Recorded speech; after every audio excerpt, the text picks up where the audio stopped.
नमस्कार दोस्तों, स्वागत है आपका हमारे YouTube चैनल जरधारी क्लासेस में।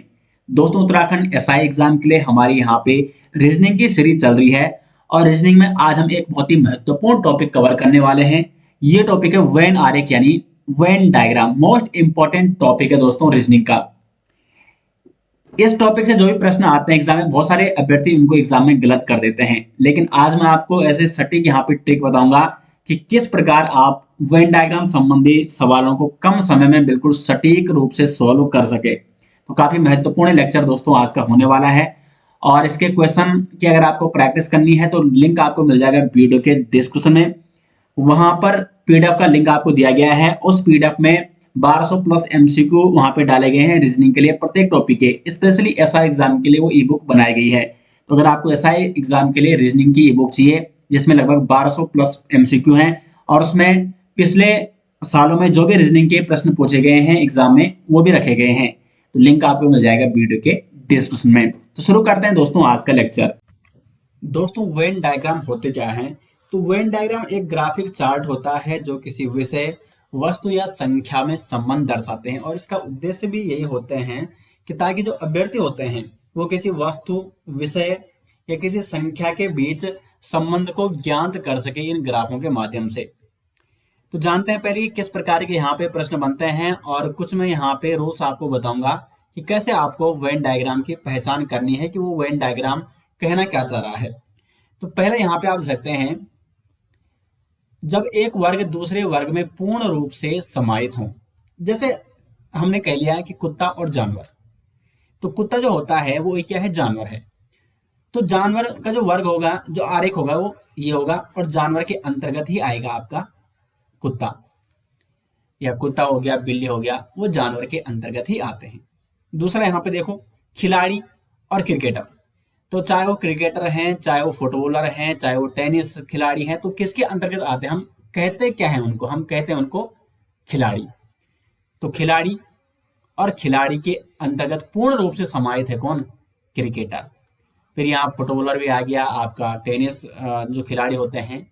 तो जब एक वर्ग दूसरे वर्ग में पूर्ण रूप से समाहित है, तो जो खिलाड़ी वर्ग है उसी वर्ग के अंतर्गत आ रहा है क्रिकेट वर्ग, कंप्लीट रूप से। तो इसलिए पूर्ण रूप से उसमें उसको समाहित कर देंगे। दूसरा क्या है, अभी जब हम क्वेश्चन करेंगे तब आपको और अच्छे तरीके से समझ में आएगा कि किस प्रकार के क्वेश्चन बनते हैं और किस प्रकार आपको उनको सोल्व करना होता है। दूसरा है, जब कोई भी वर्ग एक दूसरे में पूरी तरह समाहित ना हो लेकिन फिर भी कुछ समानताएं हों। जैसे यहाँ पे देखो, लड़का और खिलाड़ी। अब देखो यहाँ पे जो लड़का होता है, अब सभी लड़के खिलाड़ी नहीं हो सकते हैं। तो इसका मतलब यह है क्या है कि जो लड़के हैं, ये लड़कों का क्या आ गया? समूह आ गया। ठीक है। अब कुछ लड़के यहाँ पे क्या हो सकते हैं? खिलाड़ी हो सकते हैं।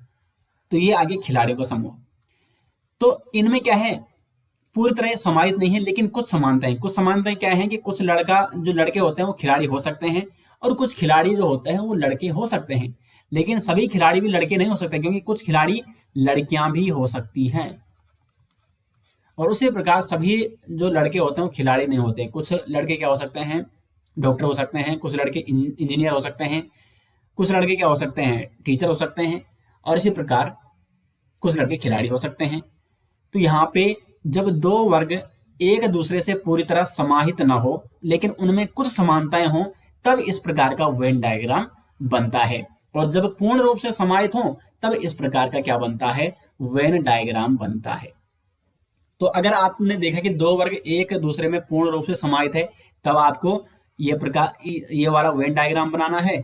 और अगर इस प्रकार से यानी आंशिक रूप से समाहित हैं और कुछ विभिन्नताएं हैं, तो फिर आपको ये वाला बनाना है। इसलिए मैं अभी आपको यहाँ पे क्वेश्चन भी कराऊंगा। बहुत सारे क्वेश्चन हम यहाँ पे करेंगे ताकि वेन डायग्राम संबंधित जितने भी प्रश्न एग्जाम में आपके पूछे जाएंगे, आप सभी को सटीक कर पाओ। अब क्या है, तीसरा क्या है, जब एक वर्ग दूसरे से बिल्कुल भिन्न हो तब वेन डायग्राम बनेगा ये वाला। तो तीन प्रकार के ही वेन डायग्राम बनते हैं, और ये अगर तीनों आपने समझ लिए, इसका मतलब आप क्वेश्चन बड़ी आसानी से बिल्कुल सटीक कर सकते हैं। तो ये क्या है? लोहा और कागज। लोहा और कागज एक दूसरे से बिल्कुल क्या है? अलग अलग है, भिन्न भिन्न है। तो इसलिए लोहा और कागज ये दोनों क्या है? हमने अलग अलग दर्शा दिए हैं वेन डायग्राम के माध्यम से।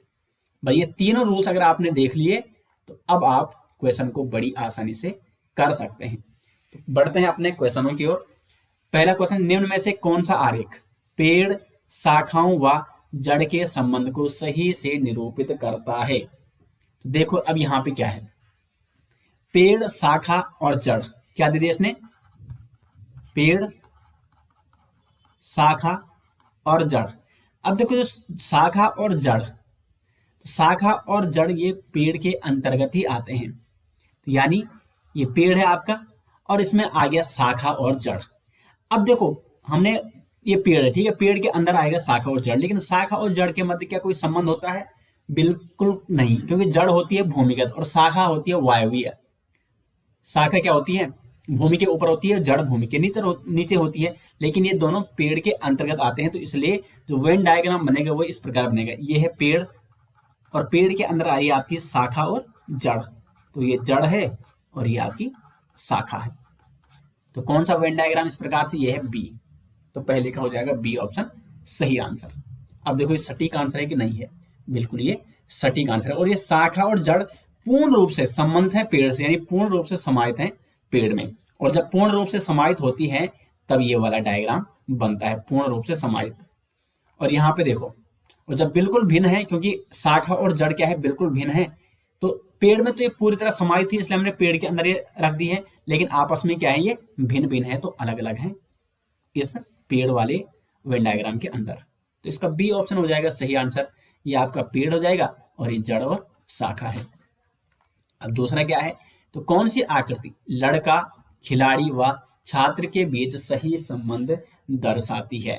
अब देखो यहाँ पे लड़का है, खिलाड़ी है और छात्र। तो जो लड़के हो सकते हैं, अब देखो कुछ छात्र, देखो सभी लड़के खिलाड़ी तो नहीं हो सकते हैं, और उसी प्रकार सभी लड़के छात्र नहीं हो सकते हैं। तो यानी लड़का, खिलाड़ी और छात्र आपस में इनका क्या है, आंशिक संबंध है। आंशिक संबंध ये है कि कुछ लड़के खिलाड़ी हो भी सकते हैं, नहीं हो सकते हैं। उसी प्रकार कुछ खिलाड़ी छात्र हो सकते हैं, कुछ खिलाड़ी छात्र नहीं हो सकते हैं। और उसी प्रकार कुछ छात्र लड़का हो सकता है और नहीं भी हो सकते हैं, क्योंकि लड़कियां भी तो छात्र हो सकती हैं, छात्राएं हो सकती हैं, ठीक है। तो इस प्रकार यहाँ पे लड़का, खिलाड़ी और छात्र में, क्योंकि जो छात्र जरूरी नहीं है हर लड़के छात्र हैं, कुछ लड़के क्या हैं, वो नौकरी वाले हो सकते हैं, वो नौकरी कर रहे हैं, तो वो छात्र में नहीं गिने जाएंगे। छात्र मतलब जो अभी क्या कर रहे हैं, स्टडी कर रहे हैं। तो इसलिए इन तीनों के बीच आंशिक संबंध है, तो इसलिए सी ऑप्शन हो जाएगा। ये हो गया लड़का, ये हो गया आपका खिलाड़ी और ये हो गया छात्र। तो कुछ लड़के छात्र हैं, कुछ लड़के छात्र नहीं हैं, कुछ लड़के खिलाड़ी हैं, कुछ लड़के खिलाड़ी नहीं है, और कुछ छात्र लड़का है, कुछ छात्र लड़का नहीं है, कुछ छात्र खिलाड़ी हैं और कुछ नहीं है। तो इस प्रकार जब आंशिक संबंध होता है, इसलिए मैंने ये जो दूसरा नियम था यहाँ पे कि अगर एक वर्ग दूसरे में पूरी तरह समाहित ना हो और लेकिन कुछ समानताएं हो, तब ये वाला वेन डायग्राम हम वो करते हैं, दर्शाते हैं। तो इसका सी ऑप्शन। अब देखो तीसरा क्वेश्चन है, निम्न में से कौन सा आरेख पुलिस, चोर और अपराधी के बीच सही संबंध दर्शाता है? अब ये देखो, क्या पुलिस और चोर का आपस में संबंध? बिल्कुल नहीं है, क्योंकि पुलिस जो क्या है, चोर के खिलाफ है, और चोर जो पुलिस के खिलाफ है। वो चोर पुलिस से बचने का प्रयास करेगा, पुलिस चोर को पकड़ने का प्रयास करेगी, यानी दूसरे एक दूसरे के विरोधी हैं। तो जब विरोधी हैं तो समानताएं हो ही नहीं सकती, यानी पुलिस बिल्कुल अलग है यहाँ पे और चोर यहाँ पे। इस प्रकार पुलिस और चोर के संबंध में वेन डायग्राम ये बनेगा। अब यहाँ पे देखो चोर और अपराधी, जो चोर होता है वो अपराधी के अंतर्गत ही आता है, क्योंकि अपराधी तो बहुत सारे हैं, कोई चोरी करता है, कोई डकैती करता है, वो भी अपराधी है, यानी चोर है जो अपराधी के अंतर्गत आएगा। तो यानी चोर अपराधी के अंतर्गत आएगा। तो ये बन गया अपराधी का, ये बन गया चोर का। लेकिन पुलिस न तो चोर होती है और ना ही अपराधी होती है, तो इसलिए क्योंकि पुलिस का काम है अपराधियों को पकड़ना, चोर को पकड़ना, तो पुलिस इससे बिल्कुल क्या है, इन जो ये अपराधी और चोर का वर्ग है, ग्रुप है, उससे बिल्कुल अलग है। तो कौन सा डायग्राम है, ये वाला। ये पुलिस का हो जाएगा, ये हो जाएगा अपराधी और ये हो जाएगा चोर, क्योंकि अपराधी के अंतर्गत ही चोर है, चोर पूर्ण रूप से अपराधी में समाहित है। तो इसका ए ऑप्शन हो जाएगा। अगला है, निम्न में से कौन सा चित्र पेड़, लंबा व आदमी के बीच सही संबंध दर्शाता है? अब देखो लंबा में दोनों आगे, पेड़ और आदमी लंबे हो भी सकते हैं और नहीं भी हो सकते हैं। तो इसलिए लंबा में क्या आ गया, पेड़ लंबा भी हो सकता है, नहीं हो सकता है, आदमी लंबा भी हो सकता है, नहीं हो सकता है, लेकिन पेड़ और आदमी का कोई भी संबंध नहीं है। तो इसलिए देखो ये आपका आ गया लंबा। अब पेड़ लंबा भी हो सकता है, नहीं हो सकता है, उसी प्रकार ये आ गया आदमी। आदमी लंबा हो भी सकता है, नहीं हो सकता है, और ये पेड़। तो पेड़ और आदमी का देखो, ये पेड़ है और ये आदमी वाला वेन डायग्राम है, तो पेड़ और आदमी का कोई भी संबंध नहीं होता। तो इसलिए ये डी ऑप्शन होगा सही आंसर। ये हो जाएगा लंबा, ये हो जाएगा पेड़, और ये हो जाएगा आदमी। तो पेड़ और आदमी एक दूसरे के बिल्कुल अलग अलग हैं, लेकिन वो लंबे हो भी सकते हैं, नहीं भी हो सकते हैं, इसलिए जो लंबाई वाला गोला है वो दोनों में क्या है, कुछ समानताएं रखता है। तो इसलिए इसका डी ऑप्शन हो जाएगा सटीक आंसर। अगर ये तीनों आपस में क्या होते हैं, संबंधित होते, तब ये वाला आंसर है। इसका मतलब यही है कि तीनों आंशिक रूप से संबंधित है और आंशिक रूप से उसमें विभिन्नताएं हैं। अगर क्या होता है यहाँ पे, ये दोनों कंपलसरी होते हैं कि लंबे के अंतर्गत ही आते हैं, तो लंबा ये हो जाता है फिर पेड़ और आदमी, लेकिन पेड़ और आदमी छोटे भी तो हो सकते हैं, इसलिए ये भी नहीं हो सकता है, और इसमें वही है। कुल मिला के इसका सटीक आंसर डी ही होगा। अब आपको लग रहा होगा कि वेन डायग्राम वाले जो क्वेश्चन होते हैं कितने आसान होते हैं, तो यही अगर आप जितनी प्रैक्टिस करेंगे, और इसलिए आपके लिए बहुत सारे क्वेश्चन भी हमने लाए हैं। तो अगर आप वेन डायग्राम वाले क्वेश्चनों की प्रैक्टिस करना चाहते हैं तो लिंक आपको मिल जाएगा वीडियो के डिस्क्रिप्शन में, इसका पीडीएफ मिलेगा, और लगभग 50+ वेन डायग्राम वाले क्वेश्चन उसमें आपको देखने को मिल जाएंगे। वैसे उसमें कंप्लीट रीजनिंग के क्वेश्चन है दोस्तों उस ई बुक में, तो ई बुक का लिंक दिया गया है वीडियो के डिस्क्रिप्शन में। अगर आप ई बुक लेना चाहते हैं रीजनिंग की, तो लिंक दिया गया है, तो वहां से आप उसको डाउनलोड कर सकते हैं, या आप jardhariclasses.in गूगल पे भी सर्च कर सकते हैं। अब देखो, निम्न आरेखों में वह चुनिए जो दिए गए शब्दों का सही संबंध दर्शाता है। तो क्या है क्वेश्चन नंबर 5, हाथी, बंदर और गीदड़। अभी देखो दूसरे प्रकार के प्रश्न भी हैं अभी वेन डायग्राम संबंधी, वो हम अभी नीचे करेंगे। तो हाथी, बंदर और गीदड़, इसका सही वेन डायग्राम कौन सा है? तो देखो, अगर यहाँ पे कहीं जानवर लिखा होता तो हम मानते कि ये जानवर के अंतर्गत आते हैं, लेकिन ये तीनों जानवर लेकिन यहाँ पे अलग अलग हैं। हाथी किसी भी प्रकार से बंदर से संबंधित नहीं है, उसी प्रकार बंदर भी किसी प्रकार गीदड़ से संबंधित नहीं है, और उसी प्रकार गीदड़ भी किसी प्रकार हाथी से संबंधित नहीं है। तो तीनों एक दूसरे से बिल्कुल क्या है, भिन्न भिन्न है, कोई संबंध नहीं है इनका। तो इसलिए यहाँ पे सी ऑप्शन हो जाएगा सटीक आंसर। छठा क्या है, फल, अंगूर और सब्जी। फल और अंगूर, देखो अंगूर किस में आएगा, फल में आएगा, तो ये तो हो जाएगा अंगूर और ये हो जाएगा फल। लेकिन यहां पे क्या हो जाएगा, जो सब्जी है वो क्या हो जाएगा, अलग हो जाएगा, क्योंकि सब्जी, अंगूर ना तो सब्जी से संबंध है और सब्जी ना ही फल होती है, तो इसलिए इसका डी ऑप्शन हो जाएगा। ये आपका क्या हो जाएगा, फल, और फल के अंदर आ गया आपका अंगूर, और ये सब्जी, बिल्कुल इन दोनों से भिन्न। साथ में क्या है, पुरुष, सिपाही और सांप। तो सांप बिल्कुल भिन्न हो जाएगा, क्योंकि सांप न तो सिपाही हो सकता है और ना ही पुरुष हो सकता है, ठीक है। और पुरुष, यहाँ पे देखो पुरुष और सिपाही क्या है, तो पुरुष सिपाही हो भी सकता है, नहीं भी हो सकता है, क्योंकि पुरुष कुछ और भी तो हो सकता है। उसी प्रकार सिपाही पुरुष भी हो सकता है और सिपाही महिला भी हो सकती है। तो कुछ पुरुष सिपाही हो सकते हैं, कुछ नहीं हो सकते हैं। उसी प्रकार कुछ सिपाही पुरुष हो सकते हैं और कुछ नहीं हो सकते हैं। तो इसलिए इन दोनों का आपस में आंशिक संबंध है, कुछ समानताएं केवल। तो जब भी कुछ वाली बात आती है तो फिर वो हल्का उसमें क्या रहता है, संबंधित रहता है ये डायग्राम। तो कौन इसका बन रहा है सही, तो 7 का बन रहा है यहाँ पे डी ऑप्शन, कि यहाँ पे पुरुष हो गया, यहाँ पे सिपाही हो गया, और ये सांप बिल्कुल क्या है, स्पष्ट रूप से अलग हो गया। ये पुरुष और ये सिपाही एक दूसरे से कुछ समानताएं रखते हैं। नेक्स्ट क्या है, उस आरेख को चयनित कीजिए जो स्त्रियां, माताएं व स्नातकोत्तरों के संबंधों को इंगित करता है। अब देखो यहाँ पे क्या बताना चाह रहा है ये, तो यहाँ पे देखो, जो स्त्रियां, माताएं व स्नातकोत्तरों के संबंधों को इंगित करता है। तो देखो, जो स्त्रियां आएंगी वो किसके अंतर्गत आ जाएंगी, नहीं, जो माताएं आएंगी, ठीक है, माताएं कौन होंगी, स्त्रियां ही तो होंगी, क्योंकि माताएं पुरुष तो नहीं हो सकती हैं। तो इसलिए माताएं वाला चार्ट बन गया, ये बन गया स्त्रियों वाला। तो ये है स्त्री और ये है माताएं। सारी माताएं किस से समाहित हैं, स्त्रियों से, क्योंकि माताएं पुरुष तो हो ही नहीं सकती, माताएं केवल क्या होंगी, स्त्रियां ही होंगी। तो इसलिए माताएं स्त्री में समाहित हो गई। लेकिन स्त्री माता स्नातकोत्तर, अब देखो कुछ माताएं स्नातकोत्तर हो सकती हैं और उसी प्रकार कुछ ही स्त्री स्नातकोत्तर हो सकती है। जरूरी नहीं कि सारी स्त्रियां और सारी माताएं स्नातकोत्तर हों। तो इसलिए जो स्नातकोत्तर वाला जो चार्ट है वो इनसे आंशिक रूप से इस प्रकार से जुड़ा हुआ मिलेगा। अब किस में है ये? तो ये है तीसरे में, तो सी का तीसरा है, ये हो जाएगा स्त्रियों वाला चार्ट। स्त्री और स्त्रियों में जाएंगे सारी माताएं, क्योंकि माताएं स्त्री ही होंगी, माताएं। और ये हो जाएगा आपका स्नातकोत्तर वाला। स्नातकोत्तर, क्योंकि जरूरी नहीं कि सारी स्त्रियां सारी माताएं स्नातकोत्तर हों, कुछ माताएं स्नातकोत्तर हो सकती हैं। तो स्नातकोत्तर और माताएं आंशिक रूप से संबंध है, उसी प्रकार स्त्री और माताएं भी कुछ संबंध हैं आपस में, और सभी स्त्रियां स्नातकोत्तर नहीं हो सकती। तो इसलिए इसका सी ऑप्शन हो जाएगा। अब यहाँ पे देखो अगला क्वेश्चन है, निम्न चित्र को ध्यानपूर्वक पढ़ें और दिए गए प्रश्न का उत्तर दें। कौन सा क्षेत्र भारतीय नेता जो गायक नहीं है को दर्शाता है?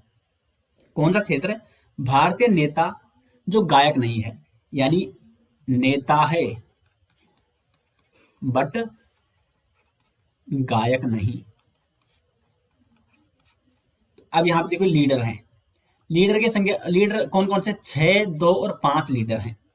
2, 3, 4 और 1 क्या है? इंडियन है, भारतीय है। और यहाँ पे क्या है? भारतीय नेता होना चाहिए जो गायक नहीं है, ठीक है। और 7, 4, 3, 5 ये क्या है? सिंगर है। अब यहाँ पे देखो, यहाँ पे आपको ध्यान से एक चीज समझनी है कि जो 5 है, ठीक है, 5 क्या है? सिंगर भी है और लीडर भी है। उसी प्रकार जो 3 है वो क्या है? इंडियन भी है, भारतीय भी है, सिंगर भी है और नेता भी है। हमें क्या चुनना है कि भारतीय नेता, यानी भारतीय होना चाहिए, इंडियन होना चाहिए। तो यानी इंडियन वाले गोला, जो ये वाला गोला है, इसके अंतर्गत उसे समाहित होना चाहिए, भारतीय होना चाहिए। तो भारतीय में कौन कौन शामिल है? भारतीय में शामिल है आपके 1, 2, 3, 4। ये बोला नेता होना चाहिए, तो नेता में कौन शामिल है? ये वाला नेता वाला, यानी लीडर वाला ये गोला है। तो नेता में शामिल है 6, 2, 3 और 5। नेता में क्या है? 6, 2, 3, 5। तो नेता में 6, 2, 3, 5। और सिंगर में है आपका, सिंगर में ये है 7, 5, 3, 4। 7, 5, 3, 4 ये है गायक में।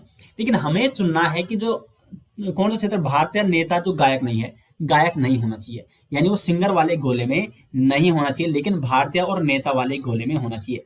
अब यहाँ पे देखो जो 2, ये वाला 2 है, तो क्या ये सिंगर वाले गोले में है? बिल्कुल नहीं है, ये सिंगर वाले गोले से अलग है, यानी ये सिंगर नहीं है। जो 2 है वो यहाँ पे क्या है? सिंगर नहीं है, लेकिन ये इंडियन वाले गोले में है और लीडर वाले गोले में है। तो कौन सा क्षेत्र भारतीय नेता जो गायक नहीं है को दर्शाता? तो वो है 2। तो जो ये 2 वाला क्षेत्र है ये इंडियन है और लीडर है, लेकिन वो सिंगर नहीं है। तो इस प्रकार के भी बहुत सारे क्वेश्चन एग्जाम में आते हैं। क्वेश्चन नंबर 10 क्या बोलता है? नीचे दिया गया चित्र 500 छात्रों में से उन छात्रों की संख्या दर्शाता है जिन्होंने 3 विभिन्न विषयों में विशिष्टता प्राप्त की है। ठीक 2 विषयों में विशिष्टता प्राप्त करने वाले छात्रों का प्रतिशत। बड़ा ही अच्छा क्वेश्चन है दोस्तों। ये क्वेश्चन क्या कह रहा है? देखो, इसमें 500 छात्रों में से उन छात्रों की संख्या दर्शाई गई है जिन्होंने 3 विभिन्न विषयों में विशिष्टता प्राप्त की हो, भौतिक विज्ञान में, गणित और रसायन विज्ञान में। लेकिन हमें ज्ञात क्या करना है? जिन्होंने ठीक 2 विषयों में विशिष्टता प्राप्त करने वाले छात्रों का प्रतिशत हमें ज्ञात करना है, जिन्होंने केवल ठीक 2 विषय में विशिष्टता प्राप्त की हो। अब ये देखो यहाँ पे 50 बच्चे ऐसे जिन्होंने केवल गणित में विशिष्टता प्राप्त की हो, क्योंकि जो 50 है वो सिर्फ गणित वाले गोले में है। उसी प्रकार 42 वाला क्या है? केवल भौतिक वाले गोले में है, यानी देखो केवल एक, ठीक है, मैं यहाँ पे पूरा इसको समझाता हूँ आपको।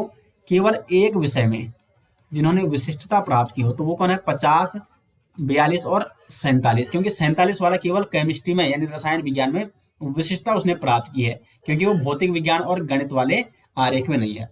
अब देखो 2 विषय में, और हमें ज्ञात यही करना है, जिन्होंने केवल 2 विषय में विशिष्टता प्राप्त की हो।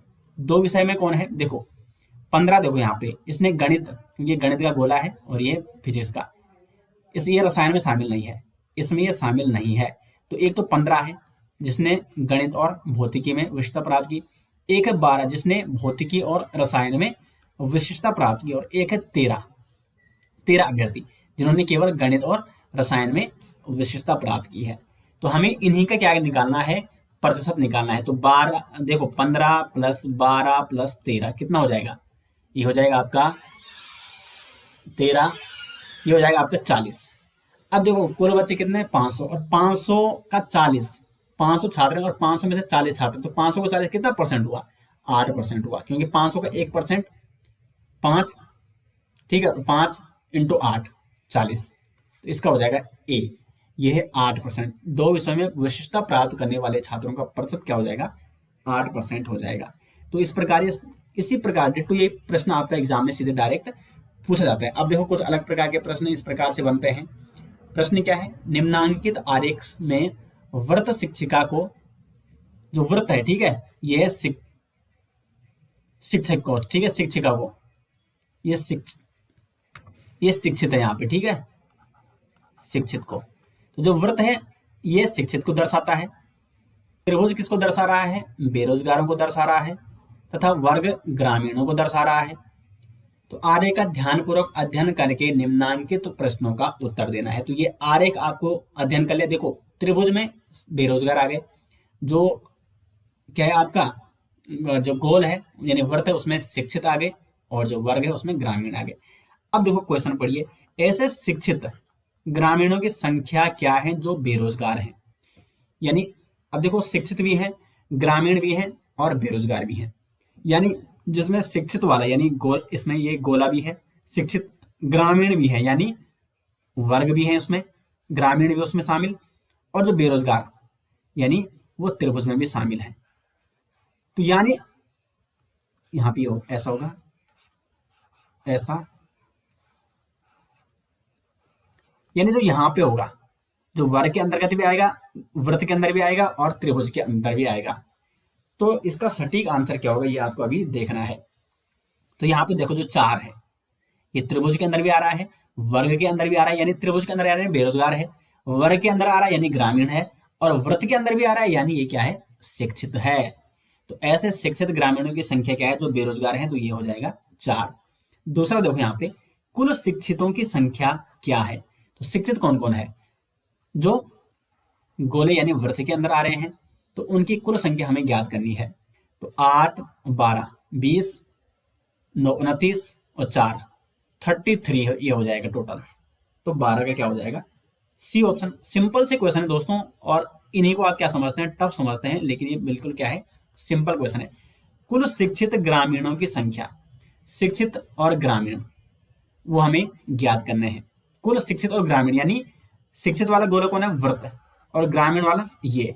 तो जो वृत्त और वर्ग के अंदर आ रहे हैं, तो वृत्त और वर्ग के अंदर कौन आ रहे हैं, 9 और 4, 9 वृत्त के अंदर भी आ रहा है और ग्रामीण के अंदर भी आ रहा है। अगर यहाँ पे ये लिखता है कि वो बेरोजगार नहीं होना चाहिए तब तो सिर्फ 9 थे, लेकिन उसने ये नहीं लिखा कि यहाँ पे बेरोजगार नहीं होने चाहिए, इसका कोई उससे मतलब नहीं। इसने सीधे पूछा है शिक्षित और ग्रामीण।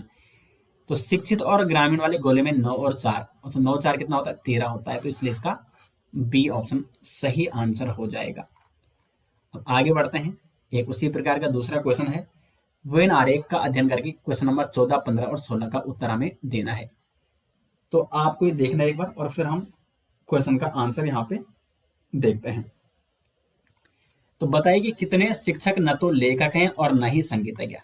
देखो ये वर्ग क्या है, लेखक है, त्रिभुज शिक्षक को दर्शा रहा है और वृत्त संगीतज्ञ को दर्शा रहा है। हमें बताना है कि कितने शिक्षक न तो लेखक हैं और न ही संगीतज्ञ हैं, यानी जो केवल शिक्षक यानी जो केवल त्रिभुज में है, न वो वर्ग में होने चाहिए, क्योंकि जो शिक्षक है यानी जो त्रिभुज है वो न तो लेखक होने चाहिए यानी वर्ग में शामिल नहीं होना चाहिए, और न ही संगीतज्ञ यानी गोल में भी शामिल नहीं होना चाहिए। तो कौन है ऐसा, वो है केवल एक। तो केवल एक शिक्षक है जो न तो लेखक है और न ही संगीतज्ञ है, इसलिए इसका ए ऑप्शन होगा। 15 क्या है, कितने शिक्षक संगीतज्ञ तो हैं लेकिन लेखक नहीं है। ऐसे शिक्षक जो संगीतज्ञ हैं, यानी शिक्षक जो क्या है, संगीतज्ञ हैं लेकिन वो लेखक नहीं है। तो देखो यहाँ पे आठ ऐसे शिक्षक हैं जो त्रिभुज के अंदर भी आ रहे हैं और गोले के अंदर भी आ रहे हैं। तो 8 ऐसे शिक्षक हैं जो केवल संगीतज्ञ हैं, लेखक नहीं है। तो 15 का यहाँ पे हो जाएगा डी ऑप्शन। 16 का क्या है यहाँ पे, कितने लेखक, शिक्षक व संगीतज्ञ दोनों हैं, यानी वो लेखक भी है, शिक्षक भी है और संगीतज्ञ भी है। तो यहाँ पे क्या हो जाएगा, ये देखो 6 त्रिभुज के अंदर भी आ रहा है, गोले के अंदर भी है और वर्ग के अंदर भी है। तो 6 ऐसे शिक्षक हैं जो लेखक भी हैं, संगीतज्ञ भी हैं, या 6 ऐसे लेखक हैं जो शिक्षक भी हैं और संगीतज्ञ भी हैं। तो 16 का यहाँ पे बी ऑप्शन हो जाएगा। अब यहाँ पे क्वेश्चन नंबर 17 से 21 तक हमें आंसर देना है। तो क्या कहता है क्वेश्चन नंबर 17 से 21 तक, जो ये निर्देश दिया गया है कि दिए गए आरेख में निम्नांकित प्रश्नों का उत्तर दीजिए। इस आकृति में त्रिभुज डॉक्टरों को, जो ये त्रिभुज है, ठीक है, जो ये त्रिभुज है ये किसको दर्शाता है, जो डॉक्टर हैं। वृत्त खिलाड़ियों को, तो जो वृत्त है वो किसको दर्शा रहा है, खिलाड़ी को। और आयत कलाकारों को, तो जो आयत है वो किसको दर्शा रहा है, कलाकारों को दर्शा रहा है। तो हमें क्या बताना, कितने कलाकार खिलाड़ी हैं। देख, कलाकार खिलाड़ी हैं यानी ये आना चाहिए किसमें, आयत में और गोले में। तो जो केवल आयत और गोले में आते हैं तो ये है आपके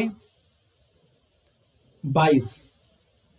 ये जो 22 है ये केवल आयत और किस में आ रहा है, गोले में आ रहा है। अब जैसे 25 ये तो खैर आयत से ही बाहर है लेकिन केवल गोले में है। तो यहाँ पे केवल 22 है ऐसा जो आयत और गोले में आ रहा है, यानी वो कलाकार कौन है, आयत में आ रहा है, और खिलाड़ी यानी गोलाकार, तो गोलाकार यानी वृत्त में भी आ रहा है, तो इसलिए 22 है। कितने कलाकार खिलाड़ी हैं, तो वो है 22। कितने कलाकार ऐसे हैं जो न तो खिलाड़ी हैं और न ही डॉक्टर हैं।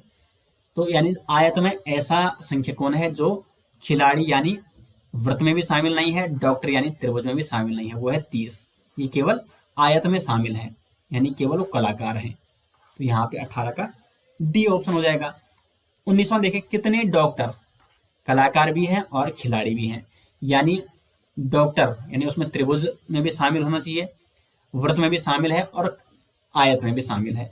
तो ऐसा कौन सा है, तो ऐसा अब देखो यहाँ पे कौन सा ऐसा, 3 ऐसा है यहाँ पे, वृत्त में भी है, त्रिभुज में भी है और आयत में भी है। तो 19 का हो जाएगा यहाँ पे बी ऑप्शन 3। 20वां क्या है, कितने डॉक्टर न तो खिलाड़ी हैं और न ही कलाकार, वो केवल डॉक्टर होने चाहिए। तो डॉक्टर का कौन सा है, डॉक्टर का है त्रिभुज, यानी केवल त्रिभुज में कौन शामिल है, तो वो है 25, सॉरी ये नहीं, ये है 17 ऐसा है जो केवल डॉक्टर है, क्योंकि त्रिभुज का डॉक्टर है, त्रिभुज डॉक्टर है, त्रिभुज में डॉक्टर शामिल है। तो 17 डॉक्टर ऐसे हैं जो न तो क्या है, खिलाड़ी हैं यानी वृत्त में नहीं है, और न ही वो कलाकार यानी आयत में नहीं है। तो 17 हो जाएगा इसका। 20 का क्या हो जाएगा आपका 17। और अंतिम क्वेश्चन है, कितने खिलाड़ी ऐसे हैं जो न तो कलाकार हैं और न ही डॉक्टर, तो यानी वो क्या होने चाहिए, खिलाड़ी होने चाहिए। तो खिलाड़ी वृत्त यानी 25 ऐसा है, ये न तो त्रिभुज में शामिल है न आयत में शामिल है, यानी ये न ये डॉक्टर है न ये कलाकार है। तो इसका हो जाएगा 25 यानी डी ऑप्शन।